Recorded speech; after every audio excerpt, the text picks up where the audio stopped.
आज बताऊंगी वायु तत्व और जल तत्व के बारे में। पंच महाभूतों से हमारा शरीर बना है, तो उसमें से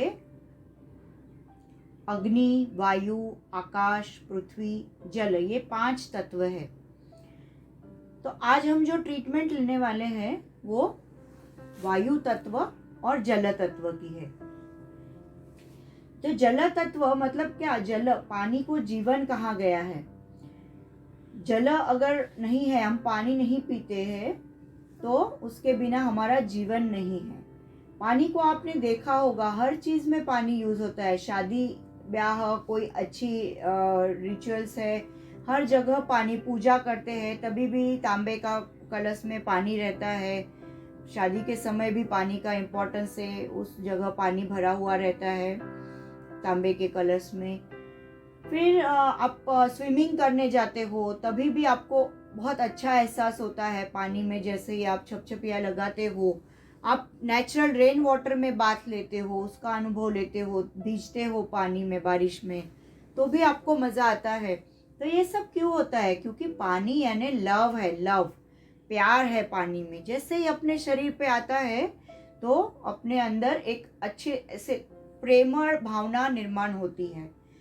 और ये इसकी जो हम ट्रीटमेंट्स लेते हैं अलग अलग, तो hot food bath, warm bath, cold bath, बहुत सारी अलग अलग ट्रीटमेंट्स है इसकी। टब बाथ, जो अपना पूरा शरीर टब के अंदर डालो, या hip bath. So various types of bath are there, water की ट्रीटमेंट। और ये जो वाटर ट्रीटमेंट है इसको बोलते हैं हाइड्रोथेरेपी। तो हाइड्रोथेरेपी ये सबसे मतलब एकदम उपयुक्त और जल्दी काम आने वाली ऐसी है कि जैसे आप हॉट फूड बाथ बात, आपको तुरंत उसका इफेक्ट समझ में आएगा हॉट फूड बाथ लेंगे तभी। तो फास्टेस्ट जो अपने को रिकवर करते हैं किसी चीज़ में से, या अपने को रिलैक्सेशन देता है, या हीलिंग बोलते हैं जिसे, तो ये सब ट्रीटमेंट्स हमारी जल तत्व की वजह से हो सकती है। और वायु तत्व के बारे में बताऊं तो वायु यह ऐसी चीज है कि मतलब हम खाने के बिना थोड़े दिन रह सकते हैं। जैसे कोई लोग उपवास करते हैं, कोई जो निर्जल उपवास करते हैं, जल के बिना भी थोड़े दिन हम लोग रह सकते हैं। पर वायु के बिना हम एक सेकेंड भी नहीं रह सकते। वायु के बिना हम होल्डिंग भी करते हैं तो कितना देर करते हैं? ज़्यादा से ज़्यादा 10 काउंट, 20 काउंट, उतनी देर हम होल्ड कर सकते हैं नाक बंद करके, लेकिन बाद में तुरंत हमें हवा चाहिए रहती है। तो ये वायु का इम्पोर्टेंस है। और वायु में ऐसे गुण हैं कि वो कहीं भी ऐसे सर्वव्याप्त हो सकता है। मतलब अगर समझो आपको एरोमा थेरेपी लेते हैं आप, तो एरोमा थेरेपी में वो जो उसका गुण है कि सुगंध फैलती है पूरे रूम में, तो वो वायु तत्व की वजह से उसमें भी वायु तत्व का उपयोग है। कि जैसे ही वो उसका मसाज हम लेते हैं, या उसके कुछ आप वो चालू करते हैं क्या, एयर फ्रेशनर्स, तो तुरंत पूरे रूम में एकदम फ्रेश एयर, फ्रेश सुगंध आने लगती है।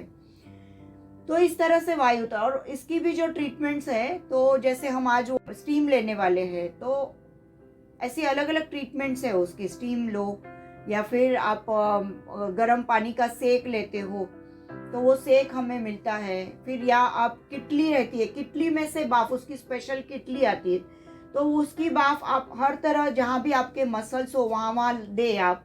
ब्लोअर है आता है, ब्लोअर से भी कहीं जहाँ जहाँ दुख रहा है वहाँ आप उसकी वाफ देते हैं, तो आपको मसल रिलैक्सेशन होने लगता है। तो ये वायु तत्व का महत्व है। अभी वायु तत्व ये हम नेचुरोपैथी में तो हमने जैसे आज सेक करने वाले वो ट्रीटमेंट है, पर नेचुरल लिविंग में कैसे यूज करना है? नेचुरल लिविंग में मतलब हमें फ्रेश एयर में बाहर घूमने जाना है, वॉक करने जाना है। सोते समय भी हमें हमारे फेस को कवर नहीं करना है, बिना फेस को कवर किए सोना है।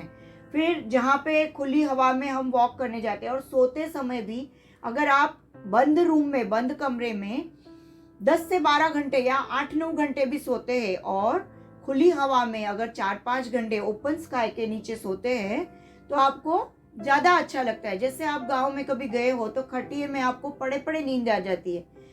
अगर आपके घर में आपने कभी अनुभव लिया हो, तो आपके सोफे पे आपको बहुत ज़्यादा अच्छी नींद आती है। दोपहर में अगर आप आपके हॉल में सोफे में सोते हैं तो आपको इतनी जल्दी नींद आ जाती है। जो रात को हम एसी चालू करके रूम में सोते तब भी कितनी देर तक नींद नहीं आती। तो बहुत जनों ने इसका अनुभव लिया होगा। तो इसका कारण क्या है, सोफे में हॉल में हम सोते हैं, एसी वेसी चालू नहीं करते, खिड़कियाँ खुली रहती है, फ्रेश एयर, थोड़ा सा पंखा चलता है, उसके अंदर अपने को अच्छी नींद आती है। तो ये वायु तत्व का परिणाम है। घर में क्रॉस वेंटिलेशन होना चाहिए, हवा आना जाना। जैसे हमारा जो रेगुलर क्लास रहता है उधर भी हमारे चारों तरफ क्रॉस वेंटिलेशन है। तो वायु तत्व का हमें इतना अच्छा उसमें अनुभव आता है। तो वो हमें वहीं आधा आधा योग हमारा उसी में हो जाता है कि वो जो नेचुरल हवा आती जाती है, तो आधा योग तो हमारा उसी में हो जाता है। बाकी का हम सब फिजिकल वो करते हैं, मेंटल वगैरह। फिर आपके आसपास झाड़ वगैरह आपको उगाने चाहिए। आपके आसपास अगर इंडोर है तो इंडोर प्लांट्स, बाहर जगह है तो बाहर उगाए, तो उसकी वजह से ऑक्सीजन लेवल बढ़ता है। फिर आपको रेगुलर अपने डस्टबिन्स वगैरह है वो खाली करने चाहिए। घर में साफ सुथरापन रखना चाहिए। अभी तो सर्वेंट्स नहीं है, फिर भी जैसे हमसे हो सके, एक दिन डस्टिंग किया, एक दिन झाड़ू पोछा किया, एक दिन फर्नीचर पोछ लिया, ऑल्टरनेट डे। लेकिन क्लीनलीनेस, बाथरूम भी कभी हम लोग अभी रोज नहीं कर सकते, तो अपने आप से जब भी अपने को समय हो तभी हर जगह क्लीन होनी जरूरी है। अपने डस्टबिन है उनको कवर होना जरूरी है, खुले डस्टबिन ना रखे घर में। तो ये सब आपके हवा को फ्रेश करता है। पोल्यूशन ना हो उसके लिए भी ज्यादातर गाड़ी का यूज ना करें। पास में जाना है तो वॉकिंग जा सकते हैं, और गाड़ी का यूज कम से कम करें तो आपका। और फिर स्मोकिंग, ये भी बहुत अपने हेल्थ के लिए हार्मफुल है। और अपन स्मोकिंग करते हैं तो दूसरे को भी, अपने साथ जो रहते हैं उसको भी वो हार्म होता है, क्योंकि वो सेकेंड हैंड स्मोकिंग कहलाता है। तो खुद का भी नहीं करना है, और भी कोई बाजू में करना भी, अभी खुद को अभी आदत हो गई है तो अलग से जाके करना है, ताकि दूसरों को तकलीफ न हो उस चीज़ की। तो ये सब इसके प्रिकॉशंस है, और इस तरह से हम जल तत्व और वायु तत्व हमारे इसमें इंडल्ज कर सकते हैं।